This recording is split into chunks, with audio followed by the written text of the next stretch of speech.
આજે આપણે બનાવશું દહીં વડા.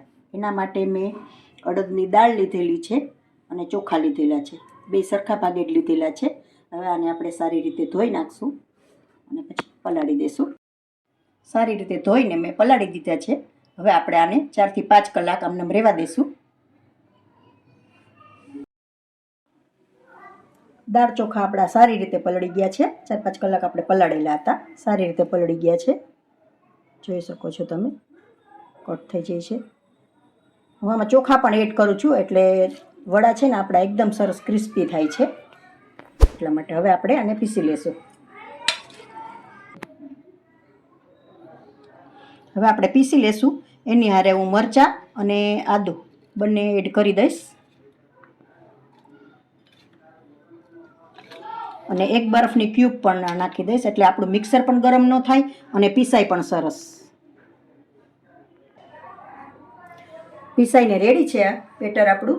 હવે નિમક એડ કરી દઈશું અને આદુ મરચાંની પેસ્ટ મેં આમાં જ પીસી નાખી ને એડ કરી દીધી છે.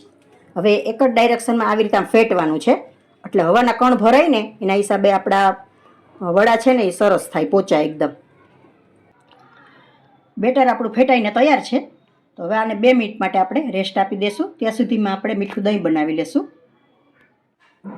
મીઠું દહીં બનાવવા માટે આપણે આ પીસેલી ખાંડ મેં લીધેલી છે 1 કપ, એ એડ કરી દઈશું. મરચાં કટકી એડ કરી દઈશું.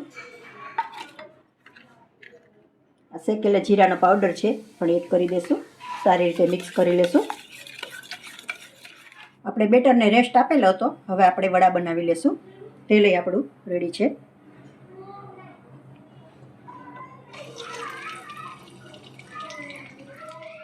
જો વડા રેડી છે આપણા. જો તમે જોઈ શકો છો એકદમ અંદરથી જાળીદાર સરસ થયા છે. વડા 2 મિનિટ માટે પલાળેલા હતા આપણે પાણીમાં, ગરમ પાણીમાં. હવે એકદમ સોફ્ટ થઈ ગયા છે. હવે આપણે દહીંમાં એડ કરી દઈશું. દાડમ, થોડા ધાણા છાંટી દઈશું. જો તૈયાર છે મિત્રો આપણા દહીં વડા. જો તમને મારી આ રેસીપી પસંદ આવી હોય તો લાઈક, કોમેન્ટ ને શેર કરશો.